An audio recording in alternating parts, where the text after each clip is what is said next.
புதுவை உலா நேயர்களுக்கு என் அன்பான வணக்கம். நான் உங்கள் கலாவிசு, புதுச்சேரியிலிருந்து. மயிலாடுதுறை மாவட்டத்தில் உள்ள தரங்கம்பாடி வட்டத்தில் அமைந்திருக்கிறது திருக்கடையூர். காரைக்காலில் இருந்து 22 கிலோமீட்டர் தூரத்தில் உள்ளது.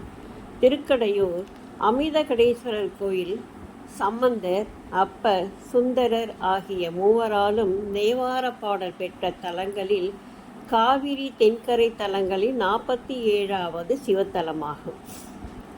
அமிர்தமே லிங்கமாக இங்கு அமைந்துள்ளதாக கூறப்படுகிறது. அபிராமி அந்தாதி பாடப்பட்டதும் இத்தலத்திலே ஆகும். இத்தலத்தில் இறைவன் மார்க்கண்டேயருக்காக யமனை உதைத்து அருளினார் என்பது வரலாறு. இங்கு மூலவராக அமிர்தகடேஸ்வரர் அருள்பாலிக்கிறார். உற்சவர் காலசம்ஹார மூர்த்தி, தாயார் அபிராம சுந்தரி. தலவிச்சம் வில்வம். அமிர்த புஷ்கரணி, மார்க்கண்டேய தீர்த்தம், கால தீர்த்தம் போன்ற தீர்த்தங்கள் இங்கு உள்ளன. தொன்மை வாய்ந்த புராதன கோயிலாக திராவிட கட்டிடக்கலையை மையமாக கொண்டு மிக பிரமாண்டமாக 3 பிரகாரங்களுடன் அமைந்திருக்கிறது. மார்க்கண்டேயருக்காக சிவபெருமான் இமயனை உதைத்து தள்ளியதால் மணி விழா, பவள விழா, சதாபிஷேகம் ஆகிய விழாக்களை பக்தர்கள் இந்த தலத்தில் கொண்டாடுகின்றனர். தை அமாவாசை திதியில் அம்பிகையின் முக அழகை தரிசித்து கொண்டிருந்த அபிராமி பட்டர் பௌர்ணமி என்று தவறாக சரபோஜி மன்னரிடம் சொல்லிவிட, கோபமுற்ற மன்னர் பட்டரை ஒரு கயிற்றில் கட்டி அதற்கு கீழ் நெருப்பினை பற்ற வைத்து பௌர்ணமி வரவில்லை என்றால் தண்டனை தருவதாக கூறிவிட்டார்.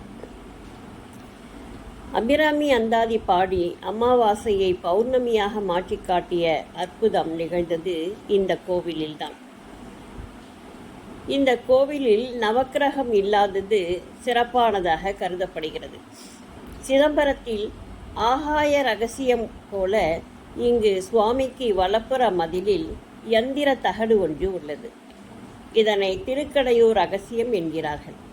முதலில் பாவகரேஸ்வரரையும் பின் சுவாமியையும் அடுத்தது யந்திர தகட்டையும் வணங்கினால் ஆயுள் அதிகரிக்கும் என்பது நம்பிக்கை.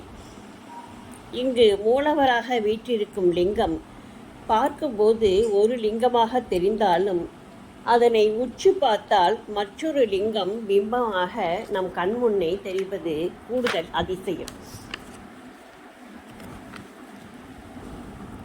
மிருகண்டு முனிவருக்கும் மருத்துவதி அம்மைக்கும் நீண்ட நாட்களாக குழந்தை இல்லாத சமயத்தில் சிவனை நினைத்து வேண்டுதல் செய்ய சிவன் தந்த வரத்தினால் பிறந்த குழந்தை 16 வயதில் ஆயுள் முடிந்துவிடும் என்பதை அறிந்த குழந்தை மார்க்கண்டேயன் 107 சிவதலங்களை தரிசித்து 108வதாக திருக்கடையூர் வந்தான். அன்றுதான் அவனது கடைசி நாள்.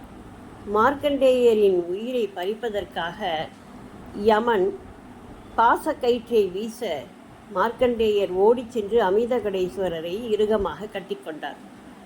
கயிறு லிங்க உருவல் இருந்த சிவனின் மீதும் விழ எம்பெருமான் கோபமடைந்து யமனை கீழே தள்ளி காலால் உதைத்து சூரசம்ஹாரம் செய்தார். பிறகு மார்க்கண்டேயனுக்கு என்றும் 16 என்று சிரஞ்சீவி வரத்தை அளித்தார். பூமாதேவியின் வேண்டுகோளுக்கு இணங்கி யமனுக்கும் உயிர் கொடுத்து அருளினார். காலனை வத செய்ததால் கால சம்ஹார மூர்த்தி என்று பெயர் பெற்று அருள்பாலிக்கிறார். அமிர்தத்தை கடைந்த தேவர்கள் விநாயகரை மறந்து அமிர்தத்தை உண்ண ஆரம்பிக்க விநாயகர் அதனை மறைத்து வைத்து விடுகிறார். தேவர்கள் விநாயகரிடம் வேண்ட அமிர்தத்திலிருந்து சுயம்பு லிங்கம் தோன்றி காட்சி தருகிறது. அதனால் அந்த லிங்கத்தை அமிர்தகடேஸ்வரர் என்ற பெயருடன் தேவர்கள் வணங்கினர்.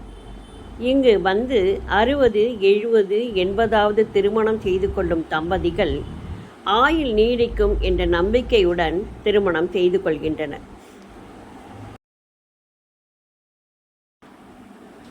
தனிப்பெரும் சன்னதி கொண்டு அருள்பாலிக்கும் அபிராம சுந்தரியை காண கண்கள் கோடி வேண்டும். வாருங்கள் ஒருமுறை. திருக்கடையூர் அமிர்தகடேஸ்வரர், காலசம்ஹாரமூர்த்தி, அபிராம சுந்தரி ஆகியோரை தரிசித்து நீண்ட ஆயுளும் நிறைந்த செல்வமும் பெற்று திரும்பலாம். நன்றி, வணக்கம்.